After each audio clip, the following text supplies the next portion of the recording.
बोलो वृंदावन बिहारी लाल की, श्री राधा रमण लाल की, श्री राधा वल्लभ लाल की, सद्गुरुदेव भगवान की, श्याम सुंदर श्री यमुने महारानी की, गिरिराज धरण की, गोवर्धन नाथ की, सब संतन की, सब भक्तन की, सब विप्रन की, जय जय श्री राधे, जय जय श्री राधे, जय जय श्री राधे। भाष्यकार शेषावतार श्री स्वामी रामानुज स्वामी जी महाराज की, श्री रंगनाथ भगवान की, श्री वरदराज भगवान की, श्री तिरुपति बालाजी भगवान की, श्री तिरुनारायण भगवान की, श्री बद्रीनारायण भगवान की, जगन्नाथ महाप्रभु की जय जय श्री राम।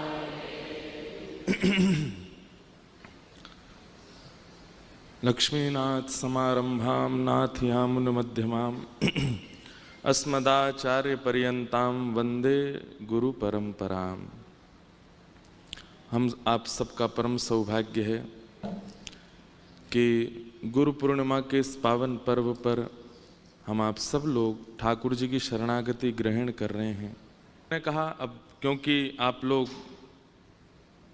कल जो थे वो नहीं है, अब दूसरे लोग हैं सब, इसलिए सब बातें दोबारा दोहराएंगे, बहुत ध्यान से सुनिएगा।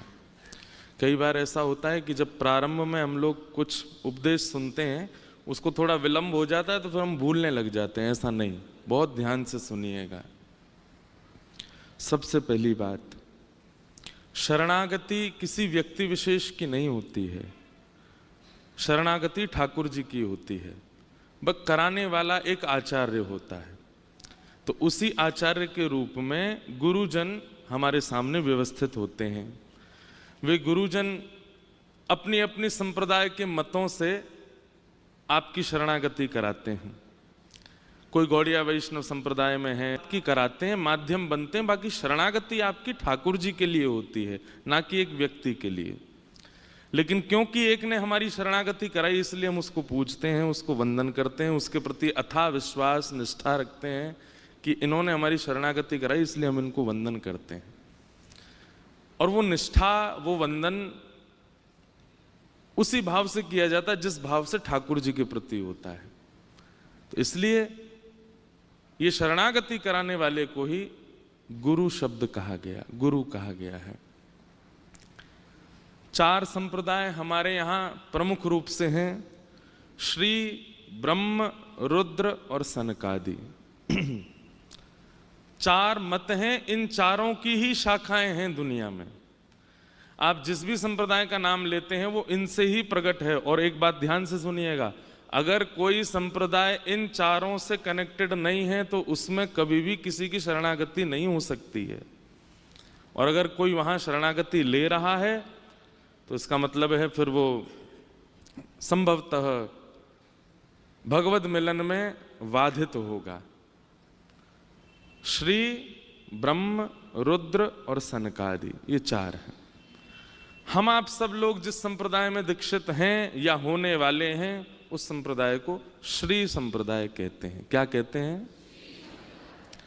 श्री संप्रदाय में 2 संप्रदायों के नाम प्रमुख रूप से आते हैं।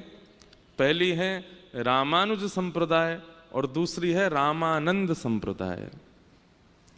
हम आप सब लोग जिस संप्रदाय के अधीन हो रहे हैं वो है रामानुज संप्रदाय। कौन सी संप्रदाय? मूल रूप से नाम क्या है? श्री संप्रदाय। दक्षिण भारत में अगर आप जाएंगे तो आप श्री संप्रदाय कहेंगे तो लोग समझ जाएंगे कि आप किस भाव से हो। लेकिन उत्तर भारत में आपको स्पष्ट करना पड़ेगा कि हम लोग श्री रामानुज संप्रदाय से हैं। तो रामानुज संप्रदाय हमारा प्रधान है। हमारे रामानुज संप्रदाय में विशिष्टाद्वैत सिद्धांत है। हमारे सिद्धांत का नाम क्या है? विशिष्टाद्वैत। विशिष्टाद्वैत सिद्धांत में 3 बातों को माना गया है, ब्रह्म, जीव और प्रकृति। एक गेट लगा दीजिए। ब्रह्म, जीव और प्रकृति, इन 3 बातों का ध्यान हमारे आचार्य चरणों ने किया है। सब मतों के अलग अलग सिद्धांत हैं, हमारा सिद्धांत विशिष्टाद्वैत सिद्धांत है। हमारा मूल ग्रंथ श्री भाष्य है, जो कि श्री रामानुजाचार्य जी ने रचित किया है। हमारे संप्रदाय के कुछ मुख्य स्थान हैं जिसमें तिरुचि, विशेष रूप से दक्षिण भारत में ज्यादा है। तिरुचि में श्री रंगनाथ भगवान, तिरुमला में श्री तिरुपति बालाजी, कांचीपुरम में श्री वरदराज भगवान और मेलकोटा में श्री संपत कुमार भगवान। वैसे तो 108 दिव्य देश हैं। कितने हैं? हमारे संप्रदाय में मुख्य, हमारे संप्रदाय के स्थानों को कहते हैं दिव्य देश। क्या बोलते हैं? दिव्य देश। तो ऐसे 108 हैं, उनमें से कुछ प्रमुख हैं। तिरुपति तो आप सब लोग गए ही होंगे, नहीं गए होंगे तो सुना तो होगा। तिरुपति बालाजी हमारे संप्रदाय के ठाकुर जी हैं, एवं श्री रंगनाथ भगवान हमारे संप्रदाय के ठाकुर जी हैं, हमारे इष्ट हैं एक प्रकार से। तो जीवन में आप वृंदावन जाइए, जगन्नाथपुरी जाइए, बद्रीनाथ जाइए, सब जगह जाइए, आप सब जगह देखेंगे शंख चक्र, आपको सब जगह दिखेंगे। आप जगन्नाथपुरी चले जाओ, वहां भी शंख चक्र विराजमान है। आप बद्रीनाथ चले जाओ, वहां भी शंख चक्र विराजमान है। आप द्वारिका चले जाइए, वहां भी शंख चक्र विराजमान है। आप दक्षिण चले जाइए, वहां तो शंख चक्र ही विराजमान है। तो लगभग सब जगह ठाकुर जी शंख चक्र युक्त विराजमान है। हमारे संप्रदाय में मुख्य रूप से 5 संस्कार होंगे आप लोगों के। कितने संस्कार? 5 संस्कार होंगे। अभी जब आप लोग मंच पर आएंगे तो आपको 5 संस्कारों से युक्त किया जाएगा। बहुत ध्यान से सुनिए सब लोग। सबसे पहला संस्कार क्या होगा? तप्त। क्या होगा? दूसरा होगा पुंड्र। क्या होगा? तीसरा होगा मंत्र। क्या होगा? चौथा होगा नाम। क्या होगा? और 5वां होगा याग। क्या होगा? याग। अब ध्यान से सुनो। सबसे पहला तप्त। जब आप लोग मंच पर आएंगे तो आपको शंख चक्र से तप्त मुद्रा दी जाएंगी। शंख चक्र को थोड़ा तपन करके उनको श्री अंग पर दिया जाता है, ये तप्त मुद्रा। उसके बाद होगा पुंड्र, यानी कि तिलक दिया जाएगा। हम आपसे निवेदन कल भी कर रहे थे, आज भी कर रहे हैं, रोड पर कहीं पर भी तिलक मत कराया कीजिए, क्योंकि हमारे संप्रदाय में तिलक करने का मतलब दीक्षा लेना होता है। आप लोग जब अपनी रील बनवाने के लिए, फोटो खिंचवाने के लिए जब रोडों पर जो बेचारे बालक घूमते रहते हैं उनसे जब तिलक करवा लेते हो, एक प्रकार से वो आपके गुरु बन गए हैं, इसलिए उनसे तिलक नहीं करवाना है। वे सामने आ जाएं तो उनको 10-5 रुपया दे दो, कुछ खाने के लिए बिस्कुट टॉफी दे दो, लेकिन तिलक मत करवाइए। तिलक आप स्वयं, आज गुरु आपको तिलक दे देंगे, उसके बाद अपने आप तिलक लगाइए। भाई लोगों का तिलक कैसा होगा? यहाँ पर भगवान के 2 चरण श्वेत में, नीचे आसन और बीच में श्री। याद रहे, श्री जो बीच में लगाई है वो श्वेत दोनों चरणों से और आसन से स्पर्श ना हो, उसमें थोड़ा डिस्टेंस होना चाहिए। हमारा तिलक देखो। तिलक किसका लगा सकते हैं? पासा। आप लोगों को एक पोटली मिलेगी यहाँ से दीक्षा के समय, तो पासा श्वेत द्वीप की रज है, सफेद रज, उससे आप ये श्वेत चरण और आसन बना सकते हैं। और रोली मिलेगी, उससे आपको श्री लगानी है। या फिर आप रज का प्रयोग कर सकते हैं, जो तीर्थ की रज है या विशिष्ट स्थानों की रज है, रज का तिलक। आज हमने रज का तिलक लगाया है।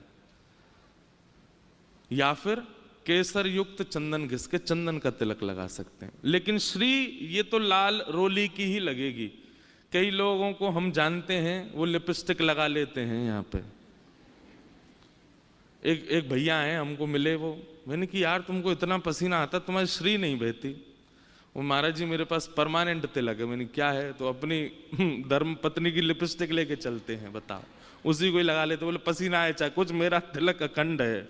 नहीं, कल का प्रसंग आप लोगों को बहुत ध्यान से सुनना होगा। कल शाम को जो हम प्रवचन करेंगे उसमें हम तिलक की विधि, अपराधों की विधि, अपराध क्या क्या होते हैं और वो सब कुछ बताएंगे। उनमें 32 सेवा अपराधों में क्या अपराध है कि अनुचित वस्तु का अपने माथे पर तिलक प्रयोग करना, केमिकल युक्त वस्तु हो या किसी भी प्रकार की ऐसी नहीं, आपको शुद्ध वस्तु ही अपने मस्तक पर धारण। इसीलिए हम पोटली दे रहे हैं आपको, उसमें रज भी है, तिलक भी है और सब कुछ है जो आप लगा सकते हो। अब जब वो पूरी हो जाए तो फिर अपने आप ढूंढ ढूंढ के मंगाते रहना है ना, बार बार हम थोड़ी देंगे, वैसे ही हमारा इतना खर्चा हो गया उसमें। तो शुद्ध वस्तु का तिलक। आज जल्दीबाजी में हो सकता है कि आपका तिलक टेढ़ा मेढ़ा लगे, लेकिन नित्य आपको बड़ा सुंदर तिलक लगाना। और कोई पूछे तिलक कैसा होना चाहिए, जैसा हमारे गुरुदेव का वैसा हमारा तिलक होना चाहिए, जैसा हमारे गुरुदेव धारण करते हैं वैसा तिलक होना चाहिए। माताएं बहनों को पूरा तिलक नहीं मिलेगा, केवल नीचे श्वेत की वी आकृति मिलेगी इस प्रकार से, और उसके बीच में श्री। तो जैसे आप बिंदी लगाते हैं, बिंदी के समान बड़ी ही आप श्री धारण करिए और नीचे 2 छोटे छोटे बहुत सुंदर सुंदर नित्य अच्छे अच्छे तिलक लगाना। जब तिलक धारण करो तो तिलक कोई और नहीं है, साक्षात हमारे प्रिया लाल जी हैं। श्री प्रिया जी श्वेत रूप में हैं और लाल जी प्रिया जी जो हैं वो लाल रूप में हैं और लाल जी के चरणारविंद जो हैं वो श्वेत रूप में हैं। इस भाव से धारण करना है। हमारे यहाँ लक्ष्मी जी और नारायण की विशेष उपासना। नारायण श्री कृष्ण है और लक्ष्मी श्री किशोरी जी हैं, उनमें कोई भेद नहीं है। तो वृंदावन आ जाओ तो वही प्रियालाल जी हैं, दक्षिण चले जाओ तो वही लक्ष्मी नारायण है। इस भाव से सेवा होती है। खूब सुंदर सुंदर तिलक लगाना, रोज लगाना। वैसे तो 12 तिलक की आज्ञा है, 12 तिलक लगते हैं, लेकिन 12 नहीं तो 2 तिलक लगाने हैं। एक तो अपने माथे पे लगाना है और एक यहाँ पीछे गर्दन पर लगाना है। 2 जगह तिलक धारण करके और फिर आप अपने नित्य नियम में जा सकते हो। तो पहला संस्कार होगा तप्त, दूसरा होगा पुंड्र और तीसरा होगा मंत्र। आपको गुरु मंत्र दिया जाएगा। 3 मंत्र हैं हमारे यहाँ, मूल मंत्र, द्वय मंत्र और चरम मंत्र। उन तीनों मंत्रों की व्याख्या हम करेंगे, माइक पे बोल नहीं सकते, इसलिए मंत्र आप ध्यान से सुन जाना। चौथा संस्कार होगा नाम। आज आपका हम नामकरण करेंगे, एक दूसरा नाम रखेंगे, लेकिन बहुत जल्दी होती है इसलिए हम सबका नाम तो नहीं बदल पाते। लेकिन जिनका हमको ऊट पटांग नाम लगता है, रिंकी मिंकी चिंकी टाइप, या भाई लोगों का मोंटी टोनी आदि टाइप, उनका हम नाम बदल देते हैं। बाकी अगर आपका नाम जैसे तुषार है, आपका नाम विशाल है, आपका नाम सुंदर है, तो बस भाई लोगों के नाम के आगे लग जाएगा रामानुज दास, और जितनी भी माताएं बहनें हैं उनके नाम के आगे लग जाएगा रामानुज दासी। अगर नाम आपका उल्टा सीधा है तो वो परिवर्तित किया जाएगा, उसकी जगह पर कोई और नाम रखा जाएगा। बाकी रामानुज दास और रामानुज दासी से आपका नाम परिवर्तित कर दिया जाएगा। वो नाम आपको आधार कार्ड में नहीं चढ़वाना है, पासपोर्ट में नहीं लिखवाना है। जब जब ठाकुर जी के सामने जाओ तब तब आपको उसी नाम से प्रणाम। जैसे हमारा नाम पता है क्या है?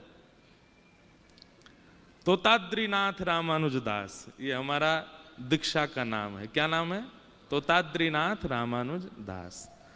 तो हम जब भी ठाकुर जी को प्रणाम करते हैं तो इसी भाव से करते हैं, तोताद्रीनाथ रामानुज दास का दंडवत प्रणाम स्वीकार करें। दूसरी बात, जब हम कहीं कथा में जाते हैं इतनी भीड़ होती है, सब हमको राधे राधे जय श्री कृष्ण आदि बोलते हैं, लेकिन उस भीड़ में हमारा कोई दीक्षित शिष्य है ये कैसे पता चले?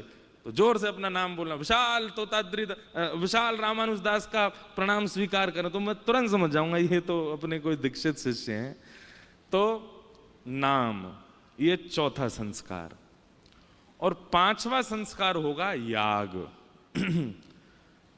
जब आपकी दीक्षा पूरी होगी तब वरदराज भगवान श्रीमन नारायण भगवान आपके सिर पर पधराए जाएंगे। जब आपके सिर पर पधराए जाएं तो आपको अपनो दीक्षा का नाम बोलना है और किसी एक दुर्व्यवहार का आज यहां त्याग करना है। अब दुर्व्यवहार तो बहुत सारे होते हैं, काम है, क्रोध है, लोभ है, ईर्ष्या, द्वेष, अभिनिवेश, अहंता, ममता, चिंता, चाय, लहसुन, प्याज, और क्या है ये सब कुछ दुर्व्यसन है या दुर्व्यवहार है। एक चीज तो त्याग के यहां जानी है, और ऐसे त्याग के जानी है कि जीवन में उसके प्रति मन ना हो। लेकिन वो वस्तु ऐसी नहीं होनी चाहिए बहुत इजी, कोई कठिन वस्तु का। कल एक बहन तो पता है आपको क्या त्याग के गई, हमको प्रणाम किया, अपना फोन रख गई चरणों में। मैंने कहा ये क्या है, बोले फोन त्याग दिया, आज के बाद फोन प्रयोग नहीं किया। मैंने वाह भाई, आप मत त्याग देना।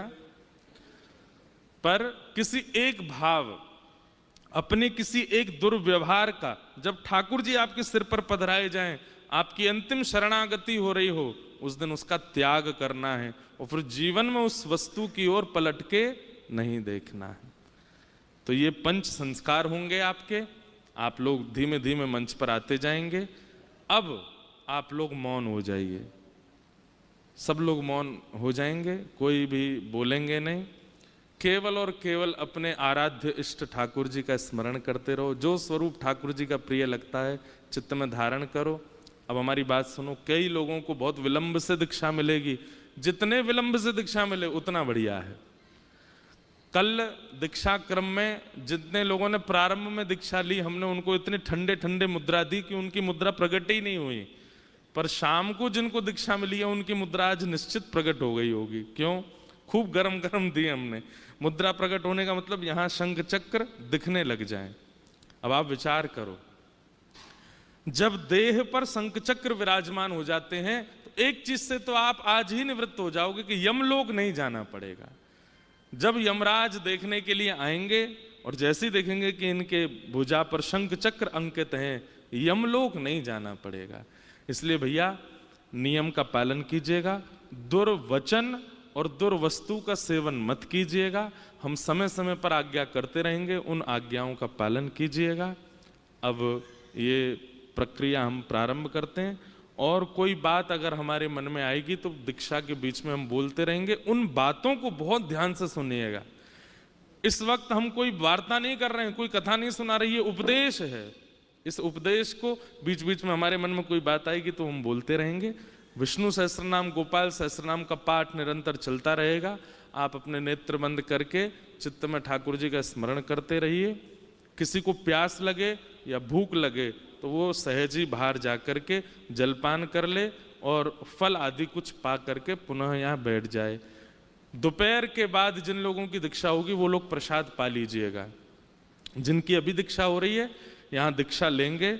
जो आपको मंत्र दिया जा रहा है पीछे जाकर के कम से कम एक, ज्यादा से ज्यादा जितनी आपकी क्षमता, वहां बैठ करके आपको माला करनी है। अपने गुरु का, इष्ट का स्मरण करते हुए करना है। अब ज्यादा विलंब नहीं करेंगे। अब सब लोग यहाँ आते जाएंगे और दीक्षा क्रम लेते जाएंगे। हाँ, आप सबको सूचना मिली गई है कि कैसे कैसे आना है।